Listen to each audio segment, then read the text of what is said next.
All right, so what's the best answer? Were the polls right or wrong? Why did it seem like the outcome and what the bases were for so many of our votes weren't what we were expecting, okay? And how do you feel about it? Are you happy? Are you not happy? Or do you feel overlooked by the process? I have somebody who studies where we are as a nation and how people think who aren't kind of riddled by some rabid fringe. CivicScience CEO, John Dick. It's good to see you. You always look way better in person, Christopher. Well, it's the makeup, brother. Yep. So, first, the basic thing. Nate Silver comes out and says this is one of the most accurate years we've ever had. Polls were spot on, but we were expecting a big House run from the GOP, that the economy was everything, that reproductive rights and interest in democracy were there, but small. What happened? I mean, were we spot on, or are we going to throw a parade because pollsters were less inaccurate than they've ever been before? I mean, first of all, what's the point, right? What good for humanity came out of that process? And look, regardless of what one pollster said, they got right this race, and this race was closer than that one. Like, at the end of the day, it doesn't make a difference, and doesn't better anything, doesn't make voters smarter.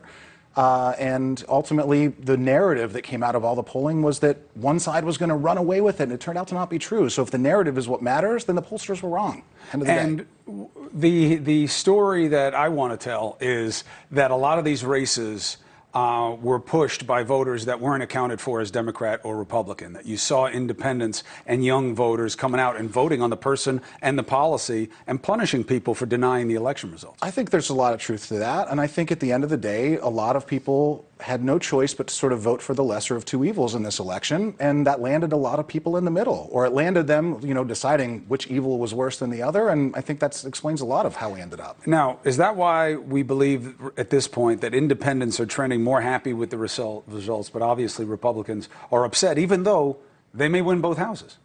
Yeah, I mean, again, I think that says where we started from. The narrative was this was going to be a red wave, right? And we see Democrats are significantly more positive about the outcome because of where it started from. It wasn't nearly as bad as it could be. I think what independents and sort of the folks in the middle saw was, again, in the scenario of like what the worst evil could be, we ended up having what seems like a fair election. Nobody got everything that they wanted, but it went off without incident.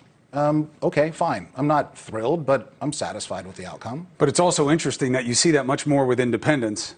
It's over. You know what I mean? Let me get back on with my life. Yeah. But not the more partisan people, because for them it's about the outcome. It's about the outcome, and they live, eat, and breathe this. The average person doesn't. They're not obsessed with politics every day of their lives. They're interested in sports. They're interested in their families. They're not glued to the news all the time. And you know what? Hey, it's behind us, and I can watch the Steelers on Sunday without having to see 50 campaign commercials with people screaming at each other. Yeah, of course I'm better off. Now, one of the reasons that I'm a CivicScience fan is every once in a while you say something where I read it and I'm like, ooh, I should have known this already. What an interesting idea. So we do all this polling before races. Yeah. What do people want? What do they not want? Who do they like? What do they not like?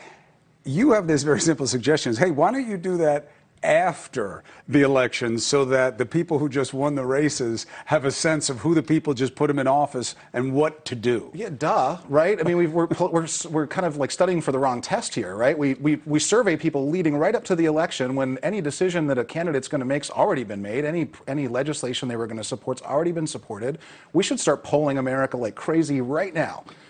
Which is what we try to do, but we're going to head into a really important legislative session come late January, and now's when we should really understand what are Americans afraid about, what are they excited about, where do they need the most help, why aren't we studying them now, why do we spend all that time and energy and money studying them between June and Election Day in the summer? It's backwards. It's because that's where you're making the ad revenue off the coverage and the reporting.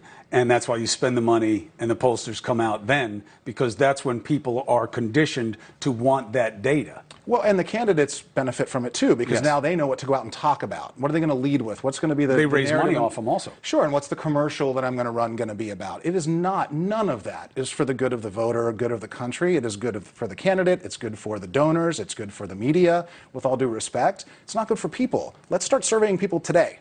What do you care about? What do you want Washington to focus on? How can government make your life better? We're not asking them now. Now let's take a break from caring what people think. Hey, thank you for watching. Please go to newsnationnow.com, newsnationnow.com, and you can find NewsNation on your television provider. And don't forget to click the red subscribe button down below. Then you will get more of NewsNation's fact-driven coverage.